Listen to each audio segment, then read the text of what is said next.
Greetings, friend adventurers. Step into the magical realm of Iran, where history dances with poetry and culture weaves a tapestry of wonder.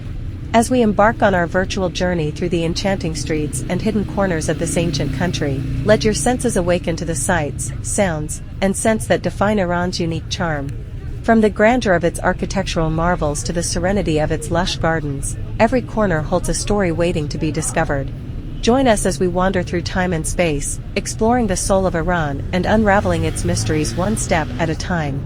So put on your virtual walking shoes, open your heart to the beauty that surrounds you, and get ready for an unforgettable adventure. Like, share, and subscribe to join us on this captivating exploration of Iran's secrets and delights. Let's dive into the magic together.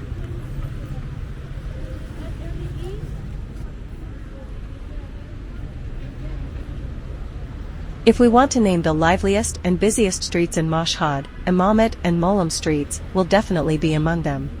These two streets that we visited tonight are crowded until midnight and full of young people and fans of fashion and fast food. Here, every shop has an attractive decor for selling new and updated clothes, as well as the fast foods on these two streets are always busy and popular. On Imamate Street, due to its proximity to Mashhad's Lap Park, there are mostly fast food and juice shops, but on Moalem Street, which has a common intersection with Imamate, there are more clothing stores. And the meeting of these two streets has created an interesting combination of people, light and bustle. We hope you enjoy seeing this busy and attractive place in Mashhad.